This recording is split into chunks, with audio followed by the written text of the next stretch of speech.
Do you ever wonder why trendy clothes are so darn cheap? Of course you don't, because you don't really want to know, do you? Clothing companies certainly don't want you to know how it's possible for you to rock your diaper booty bottom look for less than a pack of diapers. Nevertheless, in 2011, one unwitting Primark customer got a peek behind the curtain when they found a note from a Chinese garment worker slipped into the pocket of their new pants. The note said, "We work 15 hours every day and eat food that wouldn't even be fed to pigs and dogs. We are forced to work like oxen." So yeah, Mackenzie, maybe choose something else for your exotic Chinese character tattoo. Unfortunately, the work conditions described by this exploited garment worker are all too common in an industry that employs 60 million people worldwide, most of whom are women.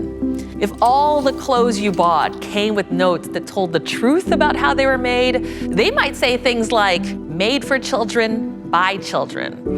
Or if you think the construction of this asymmetrical top is faulty, you should see the factory it was sewn in. Oh wait, you can't, because it collapsed, killing hundreds.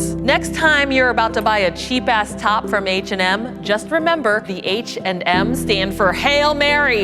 I hope I make it out of this collapsing factory alive. The most widespread issue facing garment workers is a lack of living wage. So nearly all the clothes you buy could come with a message like this.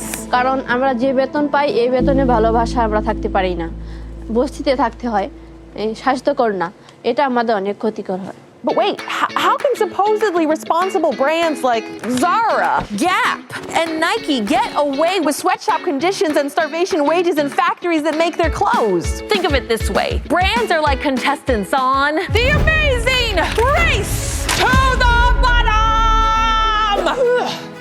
In this global scavenger hunt, the world's richest clothing companies scour the world's poorest countries for suppliers who can provide the quickest, the cheapest clothing manufacturing with the least government interference. No minimum wage. Score! No enforceable workplace safety regulations. Score! No unions. Ha! Score! No right to protest or better legal working conditions. Score! Score! Score! When brands outsource production to factories overseas, it's like they're willfully ignoring the existence of labor rights hard-earned over the past century. You know, little things like having a minimum wage and a 40-hour work week, paying women equally, banning child labor, and providing safe work environments where one is not likely to get maimed or killed. If brands want to go back to the labor practices of the 1800s, perhaps they also think school teachers should go back to whacking left-handed students with rulers. Or doctors should go back to bloodletting with leeches to cure all that ails you.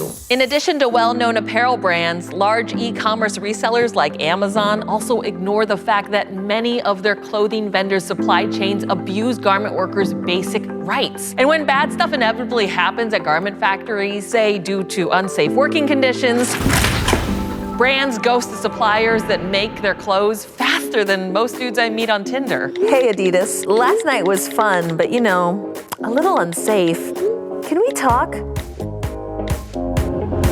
For example, when Bangladesh's Rana Plaza garment factory building collapsed in 2013, killing 1,134 people, Walmart falsely claimed they did not have production there and initially refused to pay out compensation to the victims' families.